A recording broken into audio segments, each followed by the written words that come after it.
Chapter 25 Hanuman in Lanka.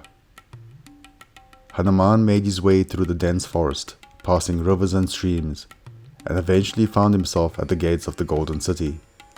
Along the way, he was attacked by a spirit that identified itself as the guardian of Lanka. The entity was no match for the son of Vayu. He defeated her and released her from her role. Hanuman waited till nightfall, reduced his size, and silently slipped over the guarded walls.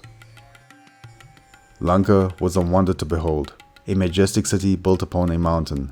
The Vanara was astounded by what he saw. The city gleamed with walls and gates made of pure gold, studded with precious gems and adorned with intricate carvings. Palaces with crystal windows and silver staircases towered high, glittering under the moonlight. The inhabitants of Lanka varied greatly in appearance and manner. Some Rakshasas were repulsive in both form and action.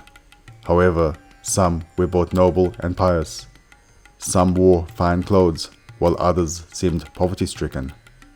The night sounds of music, laughter, and revelry echoed throughout the city, but the streets, patrolled by a sinister demon guard, was a reminder of the malevolence that lurked beneath.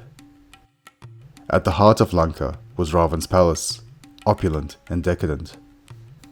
Hanuman entered the royal residence. He thought this would be the most likely place that Ravana would keep the princess. Room after room he searched, slipping past guards and shadows. One hall revealed dancers slumped on the floor, goblets of wine spilled beside them. Another chamber overflowed with treasures, gold and gemstones piled like grain. Hanuman paused as he passed through a quiet courtyard. A faint glow came from the smaller residence set apart from the palace. Peering through a window, he saw a Rakshasa dressed in Brahmin robes, meditating before a shrine which included symbols of Lord Ram. His form, though fierce, was calm and dignified. Unknown to Hanuman at this time, this was Vibhishan, the brother of Ravana, who, like his sage father had predicted, was sattvic in nature. Hanuman observed with great interest and then moved on. As he moved deeper into Ravana's palace, he entered a grand inner chamber. The air inside was thick with perfumes and the silence of intoxicated sleep. At the center of the chamber, reclining upon an elevated golden bed adorned with silken sheets and fragrant garlands, lay Ravana. His battle-scarred arms rested at his sides. Around him, dozens of royal women and celestial dancers lay asleep, some draped in fine cloth, others entwined in each other's arms, goblets and garlands scattered across the floor. Based on Lord Ram's description of Mother Sita, this is not where the princess of Mithila would be, Hanuman thought to himself. Hanuman left the palace, and outside he passed a more secluded area of the royal grounds, a grove fenced off by high walls, its gates sealed and heavily guarded. He scaled the wall in his smallest form and dropped silently into the sanctuary. It was a grove of ashoka trees, with fierce demonesque guards patrolling the area.